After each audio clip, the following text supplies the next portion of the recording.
Mesdames, Messieurs, Jean-Paul Hébrard, bonjour. Je vous retrouve ici en direct donc de la Porte de Versailles, du Salon de l'Agriculture, pour une émission un petit peu particulière. J'accueille tout d'abord Jean-François Copé, bonjour. Bonjour. Alors, vous êtes, bien sûr, vous représentez les Républicains, vous êtes candidat. Vous avez 52 ans, vous êtes le maire de Meaux. 51. 51, pourquoi je vous vieillis d'un an comme ça? 51 ans, donc maire de Meaux, député de Seine-et-Marne. Vous êtes ici dans le cadre du salon. Alors, j'avais pas envie de vous reposer des questions de journalistes, vous savez, toujours les mêmes. J'ai reçu beaucoup d'hommes politiques ici. Il y a une heure, j'ai fait 2 petits SMS à 2 agriculteurs et je leur ai dit, c'est vous qui allez justement animer cette émission. Posez vos questions que je ne connais pas. Alors, tout d'abord, Thierry Baillet, bonjour. Oui, bonjour, Thierry Baillet. Vous êtes agriculteur dans le Nord-Pas-de-Calais, vous êtes un agriculteur communicant, vous avez une chaîne YouTube avec 5000 abonnés, donc effectivement, vous savez communiquer. À vos côtés, Gilles Van Kempen, bonjour. Bonjour. Vous êtes agriculteur dans le Loiret. À partir de ce moment-là, je ne dis plus rien. Jusqu'à la fin, je regarde que l'heure. Monsieur Copé, bonjour. Bonjour. Donc, je vais vous poser la première question. Sur ma commune, on était une quinzaine d'agriculteurs, il y a une quinzaine d'années à peu près. Aujourd'hui, on n'est plus qu'une dizaine d'agriculteurs. Qu'est-ce que vous en pensez? Comment vous voyez un petit peu cette érosion du nombre d'agriculteurs? Je pense que c'est une réalité qu'on ne peut pas nier. Ça fait, si vous vous replacez sur l'échelle des 50 ou 60 dernières années, on a connu une baisse régulière du nombre d'agriculteurs. La véritable question d'ailleurs pour moi, c'est pas tant le nombre que de m'assurer que chacun des agriculteurs qui travaillent en France parvient à conserver le savoir-faire et l'excellence et à gagner sa vie. Parce que comme je le disais tout à l'heure, on en parlait avec un de mes amis qui est un des grands responsables, Arnaud Rousseau, de l'agriculture de Seine-et-Marne, mon département. Le véritable sujet, ce qui est vraiment dur, c'est quand on se lève le matin et qu'on sait qu'à partir du moment où la journée commence, on va perdre de l'argent. C'est ça qui est insupportable. Et ça, c'est le grand enjeu. Comment est-ce qu'on est capable de faire en sorte d'avoir dans notre pays des agriculteurs qui sont heureux de ce qu'ils font, heureux parce qu'ils apportent du bonheur aux gens, l'alimentation c'est pas un produit comme les autres, et que deuxièmement, ils le font en gagnant leur vie, parce que si vous gagnez pas votre vie, vous pouvez pas travailler. Voilà. C'est ça le sujet. Donc l'enjeu pour nous, c'est d'imaginer l'agriculture, pas demain ou après-demain, tout de suite, avec des agriculteurs qui tiennent le coup plutôt que d'être agressés, déconsidérés, pour ne pas dire parfois insultés, alors qu'ils sont censés nourrir la population. Alors j'aurais une autre question. Entre la ferme des 1000 vaches, l'agriculture bio ou l'agriculture de groupe, quel modèle vous choisiriez? Je ne suis pas là pour choisir. Je suis là pour que chacun vive bien et soit heureux de ce qu'il fait. Et ça commence par un principe, c'est qu'il faut arrêter avec l'idéologie. Parce que c'est l'idéologie qui est en train de broyer ce pays. Pas que dans l'agriculture, dans tout ce qu'on fait dans la vie. À chaque fois qu'en France, quelqu'un a une bonne idée, on commence par faire la liste de toutes les raisons pour lesquelles il ne faut pas qu'il le fasse. C'est ça qui est insupportable. Donc l'agriculture bio, c'est génial, à condition naturellement qu'on laisse les chercheurs continuer de faire leurs travaux de recherche en France pour améliorer les choses. L'agriculture coopérative, moi qui ai eu une première expérience professionnelle dans ma vie, c'était dans une coopérative agricole à Landerneau.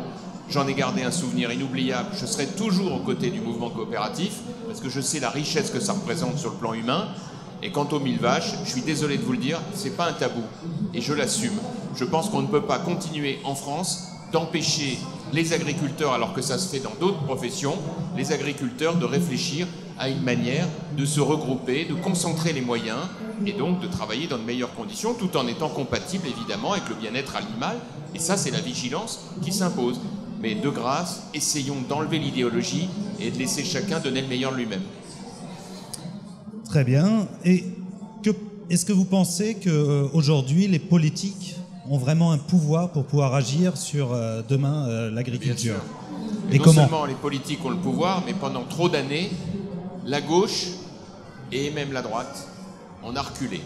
Et moi, l'une des raisons d'ailleurs pour laquelle je suis candidat dans cette élection à droite, de la primaire, c'est pour essayer de porter un message, c'est que je ne veux plus que dans notre pays, on recule tout le temps. Ça n'est pas possible.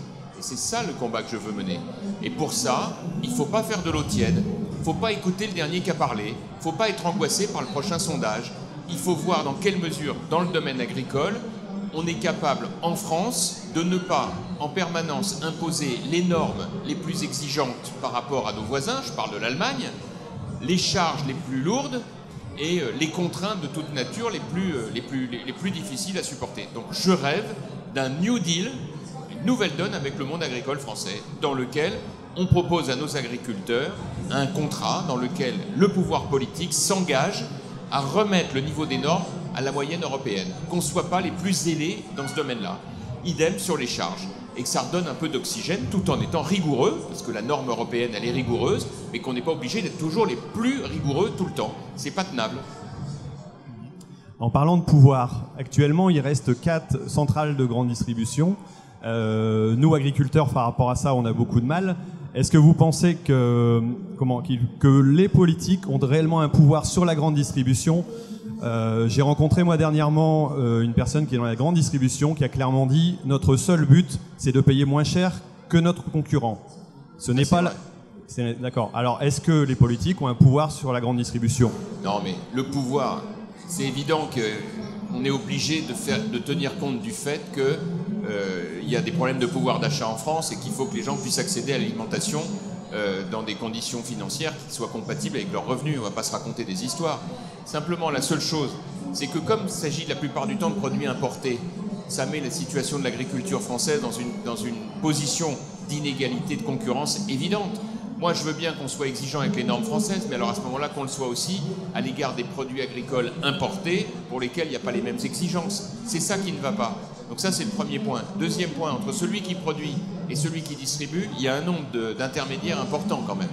Moi, j'ai rencontré dans l'Indre un agriculteur qui m'a expliqué que son élevage de viande, il s'était organisé, il avait d'ailleurs un abattoir, et il s'est organisé pour avoir un circuit court avec une grande entreprise de distribution. Vous voyez donc quoi? Il vend 15% plus cher et l'entreprise de distribution, pas son nom, vend 15% moins cher. Donc en réalité, il y a aussi un problème d'intermédiaire.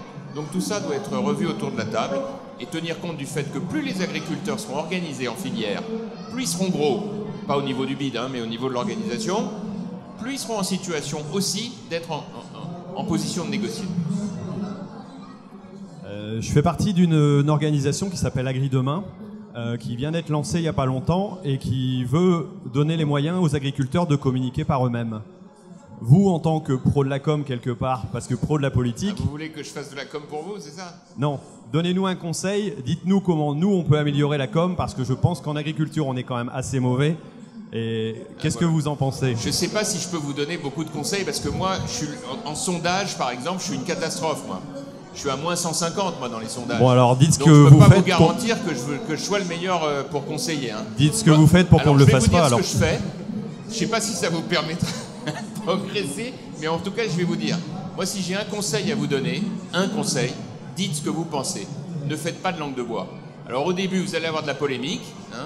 Vous aurez forcément des gens qui vont vous taper dessus comme ça m'est arrivé. Mais je pense qu'à la fin, les gens ils ont du bon sens et que quand on dit ce qu'on pense, quand on dit ce qu'on voit, quand on parle de la réalité, qu'on ne fait pas de langue de bois, à la fin ça marche. Bon, moi j'ai appelé ça la droite décomplexée. Vous voyez? On dit ce qu'on pense, on n'a pas la main qui tremble quand il faut décider, on dit les choses. Voilà. Alors je ne sais pas si vous pouvez dire l'agriculture décomplexée, ça va vous faire des histoires. Mais en tout cas, il y a une chose qui est sûre, dites ce que vous pensez. Voilà. Et quand on dit ce qu'on pense, les gens, ils vous écoutent et ils vous respectent. Justement, hier, un agriculteur a posté sur Twitter un petit mot comme quoi il était étonné que sur le stand du ministère de l'Agriculture, les personnes qui parlaient de l'agriculture, c'était des intermittents du spectacle, de la part du ministère de l'Agriculture. Est-ce que... C'est pas tellement des intermittents, parce que comme c'est des fonctionnaires, ils sont là pour 40 ans. Donc, Là, c'était des intermittents du spectacle qui expliquaient l'agriculture. Est-ce que vous ne pensez pas que c'est plutôt le rôle des agriculteurs d'être à cette place-là pour le ministère de l'Agriculture? Ou est-ce que vous pensez que justement les politiques ont un petit peu peur de laisser parler les agriculteurs? Non, mais je pense que les agriculteurs, ils doivent faire leur métier d'agriculteur et que les fonctionnaires doivent faire leur métier de fonctionnaire. La seule chose, c'est que je crois que notre administration, c'est vrai pour l'agriculture, mais c'est vrai aussi pour les autres domaines. Notre administration, elle doit être commandée. Vous savez le problème qu'on a en France? On n'a pas un problème de richesse, on n'a pas un problème de créativité, on n'a pas un problème d'innovation. On a un problème de commandement. Notre pays, il est plus dirigé. C'est le dernier qui a parlé qui a raison. Et c'est ça qui ne va plus. Moi, je rêve que notre pays soit dirigé par un chef d'État qui commande, qui dise ce pourquoi il a été élu et qu'il le fasse. Ça changerait tout. Et l'administration, son métier, sa mission, c'est d'appliquer la décision du politique. Donc, Eh ben, il faut que le chef de l'État, le prochain, il faut qu'il vérifie quand il prend une décision que l'administration l'applique. Comme dans une organisation, comme dans une entreprise, comme dans une exploitation agricole, vous regardez si les choses se font comme vous les avez dites. Et bien là, c'est pareil. Et donc, ce qui compte pour moi, c'est que l'administration du ministère de l'Agriculture, elle entende le message que ça ne doit pas être une administration de méfiance, mais une administration de confiance, d'accompagnement, qu'elle contribue à la considération, que chacun comprenne le métier de l'autre. Et aujourd'hui, malheureusement, c'est trop souvent des rapports de force, et c'est ça qui ne va pas. Nous avons, en France, c'est notre problème.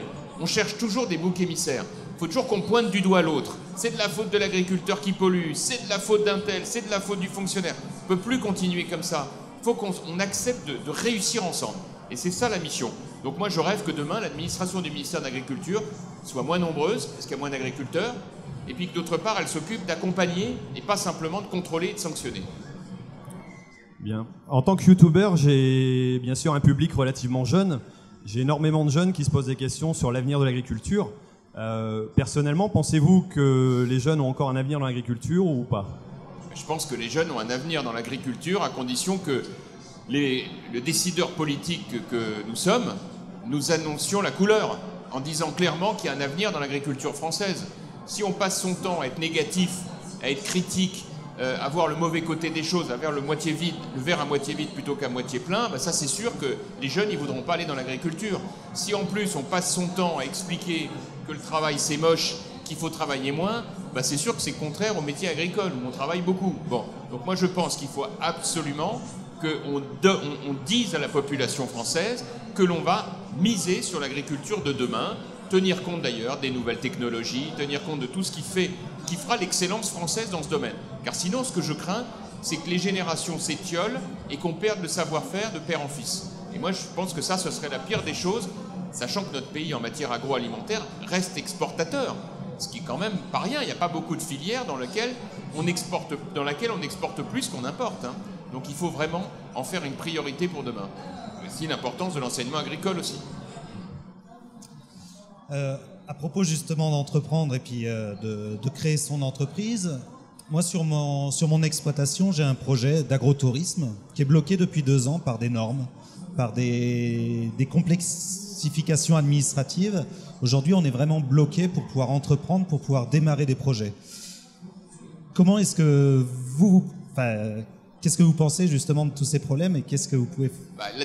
L'agrotourisme, c'est une piste formidable de diversification pour l'agriculture. Moi, j'y crois beaucoup. Il y en a d'autres, mais ça, c'en est une vraie. Moi, je vois en Seine-et-Marne, on le fait beaucoup, ça, notamment dans l'environnement de Marne-la-Vallée, Disneyland, etc. Et on essaie vraiment de voir comment on peut encourager le tourisme. Bon, donc moi, je suis absolument à fond là-dessus.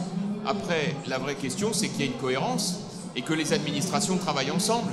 Pour ça, il faut qu'il y ait à la tête un gouvernement dans lequel chacun ne défende pas son précaré, mais qu'on essaye d'avoir un commandement unique. Et on en revient toujours à la même question, un commandement avec des gens qui décident et qui vérifient que les décisions sont prises, plutôt que chacun vienne amener sa réglementation, sa norme, sa taxe. Pour mettre son nom de famille à côté du nom de la taxe, c'est pas une bonne solution. Voilà. Pour en revenir sur la communication, on a parfois des émissions type Cash Investigation qui nous attaquent, qui attaquent bien sûr la chimie, mais aussi indirectement nous les agriculteurs en tant qu'utilisateurs. Les messages qui sont passés sur ce genre d'émissions sont relativement simplistes. Et ils nous font passer un peu pour des imbéciles, entre guillemets, nous disant qu'on n'est pas responsable de ce qu'on fait. Et comment arriver, alors vous nous dites de parler vrai, c'est ce que j'essaye de faire, par contre on n'est pas entendu par les médias. C'est le problème, c'est que malheureusement, il y aurait besoin... Moi, je pense qu'il y a des scandales qu'il faut absolument lever et qu'on est bien content d'avoir la presse pour le faire.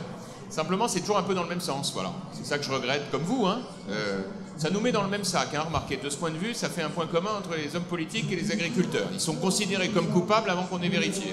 Heureusement qu'il y a une justice en France, parce que ça permet de rééquilibrer les choses. Donc c'est vrai que, ce serait bien si on va chercher du côté des industriels des scandales qui parfois sont légitimes. Peut-être qu'il y a aussi du côté des écolos, parfois de temps en temps, des abus qu'on pourrait regarder. Au moins du point de vue idéologique. Il y en a très très peu, mais ça peut arriver, donc ça se regarde. Voilà. Il n'y a plus de questions. On était arrivé au bout des questions. Vous êtes arrivé au bout des questions, voilà. Ça tombe bien, il en reste une. Donc moi je vais vous la poser, puisqu'il reste le temps pour une question. On a reçu des représentants du Parti Socialiste, peu présents. Ils ont peu souhaité venir ici sur le plateau. de la gauche en général. On a reçu beaucoup de candidats, les Républicains. Une question que j'ai à poser à chacun. Globalement, l'agriculture, elle décline depuis le début des années 2000. Vous étiez aux manettes à ce moment-là. Concrètement, c'est quand même vous, la droite, qui avez plombé aussi l'agriculture. Qu'est-ce que vous regrettez dans ce qui a été fait? Bon, d'abord, moi je veux bien avoir les épaules très larges pour tout le monde, mais enfin je voudrais quand même rappeler que je n'étais pas, moi, dans le gouvernement entre 2007 et 2012. Bon, ça fait qu'on est 5 candidats, mais enfin il y en a un dans les 5 qui n'y a pas été. Moi, c'est histoire de pas toujours tout mélanger. Bon, deuxième remarque, qu'est-ce que je regrette? Je vais vous dire ce que je regrette. De manière générale, ce que je regrette, c'est qu'on est reculé à certains moments, là où je pense qu'on aurait dû tenir bon. Parce que ce qui fait la différence entre la droite et la gauche normalement, la gauche est tout à fait respectable dans plein de domaines, c'est pas le sujet, moi je déteste le sectarisme, mais ce qui fait la particularité de la droite, c'est que normalement, elle est commandée et qu'on ne cale pas dans les décisions qu'on prend. Quand on prend une ligne, on s'y tient. Et on ne peut pas faire plaisir à tout le monde, c'est impossible. D'ailleurs, quand on veut gouverner en faisant plaisir à tout le monde, en fait, on fait plaisir à personne. La meilleure preuve, nous, on a fait le Grenelle de l'environnement.